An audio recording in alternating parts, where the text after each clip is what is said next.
Welcome back, everyone. The new school year is almost here. Some schools have started already, Fargo starting on Thursday. So it's time for parents to think about what's needed to prepare their kids for a safe and healthy start to the year. Man, I thought ignorance was bliss, and you just keep dropping this. It starts on Thursday.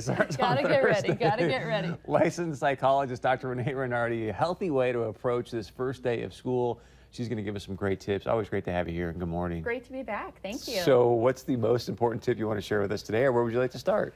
There's so many things to consider, and I think you have to know your child, know your family, and what things to focus on first, right? So the things that I'm going to talk about are ideals. They're things that we want to strive toward, but I understand having a child myself, it doesn't always go so smoothly, right? So we'll talk about some things to strive toward, and I think the first thing to consider, and something that's really important, is sleep. And when we get into the summer routine, with not really having a routine for most families, it can be a lot, getting back to school and being able to say, oh, we have to get up at such and such time. We better get to bed at 7:30, 8, 8:30, 9, depending on the age of your child.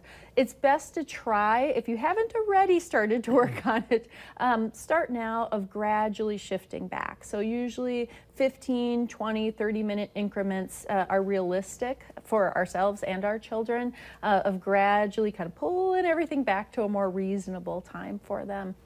And that's really important.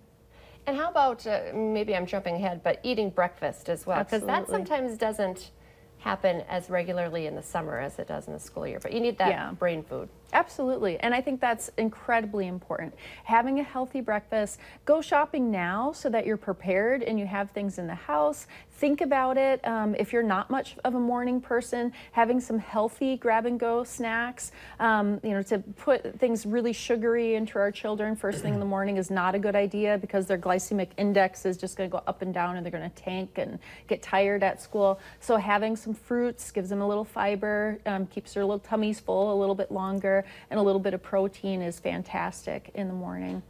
A healthy lunch is also important, and looking at what your child is getting at school and the options that they have at school. I think in recent years, schools have made a lot of improvements on changing that. I know when I was in high school, pretty much every day I had a Mountain Dew and a Monster cookie for lunch. So yeah, it turned out okay, but it was not the healthiest. Just can't get away with that anymore. But so you do want to be aware of what your child's eating at lunch, having some snacks and things right after school, because they're working hard during the day. I always tell my teenage clients and my young clients, that most adults wouldn't put themselves through what our kids oftentimes go through, of getting up early, sometimes having sports practice before school, sitting in classes all day, having sports practice after school, coming home, doing homework, trying to do some kind of social connection with friends. So it is a lot for them to manage. So they need good fuel in order to do that, good rest, and some good boundaries too. And I think that's an important thing as well, is looking at how much time is my child spending in sports and on social media and playing video games, and putting some parameters around those behaviors as well.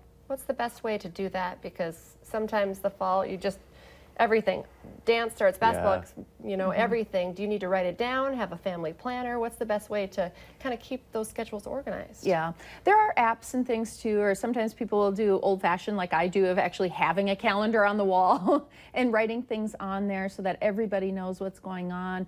And I think even young elementary school children benefit from a planner, because there is a lot of homework and a lot of things for them to try to keep in mind. So I think having some organization, having some daily routines too, really helps to reduce stress. The other thing is sometimes realizing that you can't do it all and you can't balance all that. When you get everything down on the planner and it's like, wow, every hour of our day is scheduled, that's when it's important to step back and say, okay, do we really need to be doing all of this? And I think that's a tough choice, because when you have a kid who wants to do it, or you feel that pressure to have your child involved with everything, you have to look at the impact that that's having on your family as well.